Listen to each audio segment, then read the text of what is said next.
Hello and welcome to the Brutal Iron Gym podcast, where our goal is to cut through the BS and deliver the brutal truth about topics related to health and happiness.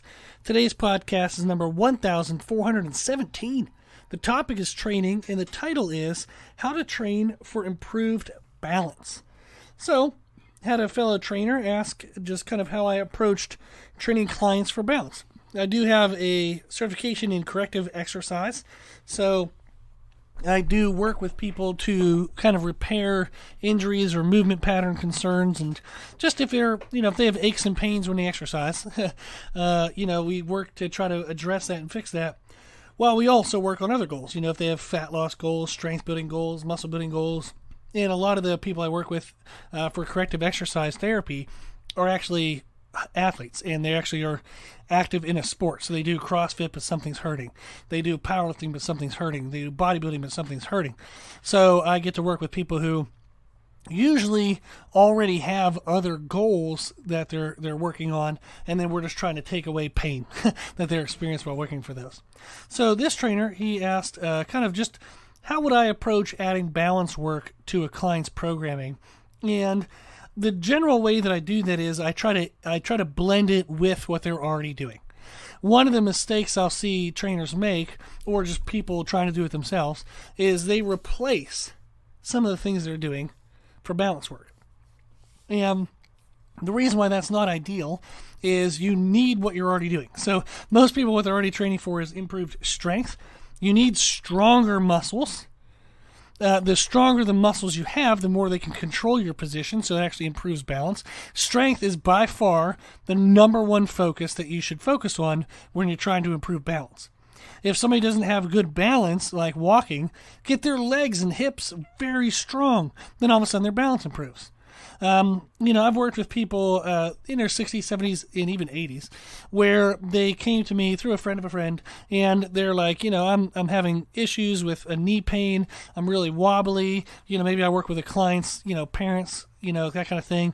And overwhelmingly, in almost all the cases, we just get their legs stronger, and all of a sudden everything improves. So the pain goes away because they had an imbalance of strength around a joint. That's why it was painful.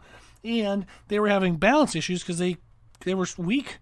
Their muscles weren't strong enough to hold them in positions that weren't perfectly centered balance-wise. So overwhelmingly, strength is the most important thing you should focus on when you're trying to improve balance. Then you want to work on tissue strength, like tissue size. So if somebody doesn't have good balance and they have small muscles, getting bigger muscles allows for more capacity for those muscles to then be stronger. So you want to do tissue work. Which would be like muscle damaging style stuff. So when somebody wants to work on balance, if they do less heavy things and they do less things that burn, and they're like, well, now I want to make room for my balance, so I'm going to do less of those things. No. No. So what you're doing when you do a balancing drill, let's say you're standing on one leg trying to overhead press, a dumbbell. You're using your current strength to try to manage your position. By practicing standing on one leg and doing an overhead dumbbell press, you're practicing using the current strength you have. If I get stronger, I then have more strength to use. That's more important. So rather than me practicing the strength I have, let me get stronger and practice strength. You can do both.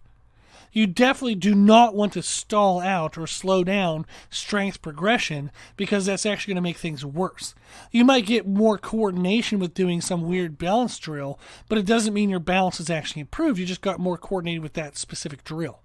So if you have a client, if they're an elderly person, they're standing on one leg and they're holding onto their kitchen countertop, and it's like, okay, can you close your eyes and pick your one foot up and not lose balance? That's great and all. Congratulations. Good drill. But have the person do like squats, bodyweight squats to a chair and back up without using their hands to push off their legs. Have them pick up a kettlebell off the ground, like a kettlebell deadlift. Those are going to be way more beneficial, infinitely more beneficial, than having the person stand on one leg with their eyes closed.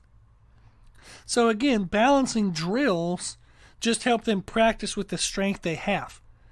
build more strength, and their balance will improve in all areas, not just individual singular drills that they just get more coordinated with. Okay.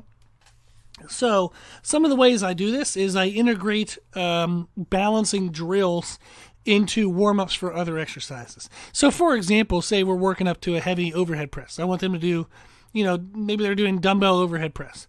Well, maybe as a warm-up, I might have them just stand on one leg and press some lighter dumbbells for a set of 10. Then they move up a little bit in weight. We stand on the other leg for a light set of 10.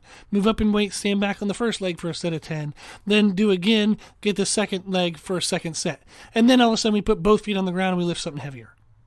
Same thing with like dumbbell rows. If I'm doing a one-arm dumbbell row, or maybe a dual, like you're doing dual bent over rows, just have them stand on one leg for a warm-up set of 10, stand on the other leg for a warm-up set of 10, stand on the other leg for a warm-up set of 10, stand on the other leg for a warm-up set of 10, and then go to heavy sets of 10. So you can do it with lateral raises. You can do it with a whole bunch of upper body movements. For lower body, you can have them do variations. So if they're warming up for squats, maybe you have them just do a single leg squat from a bench. They can use their other leg for assistance, or they can use, a band tied off on a squat rack or a piece of machinery. They can use a PVC pipe where they push it into the floor to kind of give them balance. Maybe you'll have them do Bulgarian split squats. And that would be a good way to, kind of put their foot on something behind them, see if they can, squat on one leg. Now, again, you can give them something to balance with. I tend to like to give non-fixed balancing aids, such as having to pull off of bands or use a PVC pipe rather than holding onto a piece of furniture or holding onto a squat rack or a machine. The movable objects for balance, like bands and PVC pipes, they give the person assistance, but they still challenge balance. Once you give them something fixed to hold on to, you don't have to worry about balance anymore. They're not balancing. They're holding onto the fixed object, and they're pushing through whatever leg you're having them to use.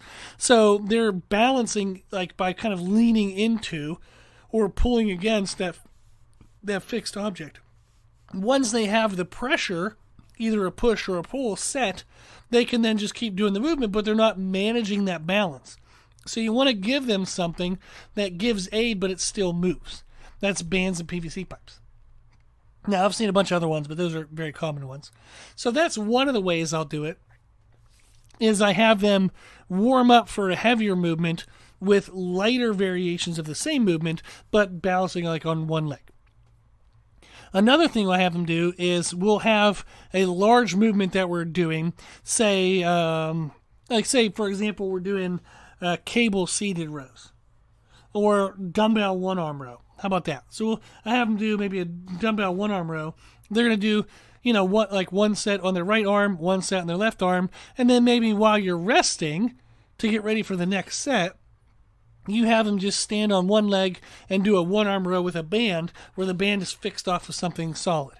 So in that, while you're recovering from the dumbbell row, you're having them do a balance drill, but you can also teach a technique concept that benefits the main exercise. So, for example, you can teach them scapular retraction to initiate the rowing motion. You could teach them with the band, but then when they go to the dumbbells, they now have that technique in their mind, and they can add it to that. So, for example, you can have them do a one-leg RDL, where they just kind of lean, kind of hinge at the hips to touch their knee, and then they bring the other leg through and do a knee raise. And they have to do a couple repetitions like that. That's actually really hard. But you have them doing that, and then you're talking to them about when they're trying to bring the other leg through to do a knee raise, they have to squeeze the glute of the foot that's on the ground. That squeezing of the glute could be a great way to teach them glute squeeze to do lock out the hips on a deadlift. So maybe we're doing trap bar deadlifts or conventional deadlifts or whatever deadlifts you're doing, whether you're doing them off a machine or something. But if you have the person doing some type of deadlift, maybe the kettlebell deadlift. Yeah, there you go. So have them do a kettlebell deadlift, and maybe you're having them do a one-leg RDL into a knee raise, and then that helps teach the glute lockout from that deadlift motion. So that's kind of the idea. We can also have, if they're doing a Bulgarian split squat, you could talk about the importance of external rotational stability. Try not to let their knee cave in. So have them think of squeezing their glute and driving through their heel to keep their knee in a proper alignment. And then you also get to talk about external rotation then when they do squats. So maybe you're having them do a goblet hold squat paired with a Bulgarian split squat. The Bulgarian split squat is the balance concept, but you can teach them external rotation of through the knee, like through the hip, to help stabilize the knee, and then they blend that into their squat variation. So those tend to be the two main ways that I use balance kind of drills, as either integrated into other exercises as their warm-ups, or you're pairing them with a larger exercise, and that becomes kind of like active recovery. So they can recover their breath while doing the balancing drill, but you're using that time to kind of teach more concepts and still be active. This allows you to get all that work in, but not take away from the strength-based work or the tissue damage work. Then also, I kind of use roughly about 3 to 5 sets per balance drill. There's a normal kind of performance curve that happens when somebody does a balance drill. The first working set, they might not be very good because they're trying to figure out their position and balance. Maybe they have to learn how to push through their big toe or push through their pinky toe. They have to kind of figure out their balance point, right? Then the second set, they get a little better. Third set there is probably going to be like their best. Then the fourth set might still be good depending on the weight load or challenge that you have.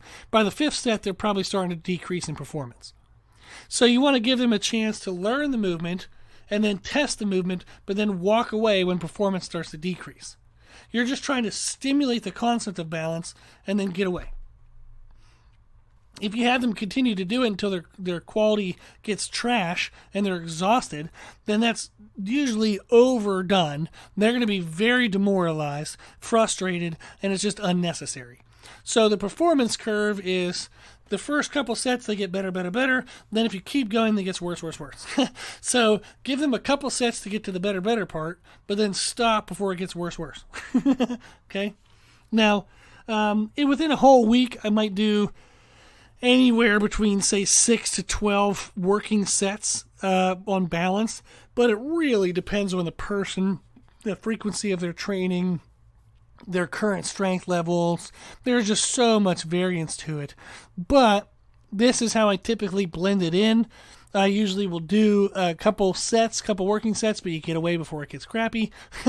And then, depending on how often they train, you might look to do, say, 10 to 12, maybe total top-end challenging sets in a week. I know I said 6 to 12. 6 is like very low level. So maybe you get up around more like 10 to 12. You can start at 6, see how they do. If they do well, go to 8, go to 10, go to 12. If you can do more than 12 working sets of balance drills, it's probably too easy. You need to make that hard. Okay? So the idea for balance training is to blend it in with everything else you're doing. Don't take a whole section of the workout and only do balance work. Either do it as warm-ups for the muscle tissue damage stuff or strength stuff, or do it paired with the muscle tissue damage and strength stuff as a way to just teach extra technique concepts. Awesome. So hopefully that was helpful. Hopefully it gave you a good baseline of some ideas and stuff to start with. If you have any questions or you want to know how to blend it into your program, just reach out or email us brutalirongym@gmail.com. I'll be happy to help kind of write up some programming for you. Cool.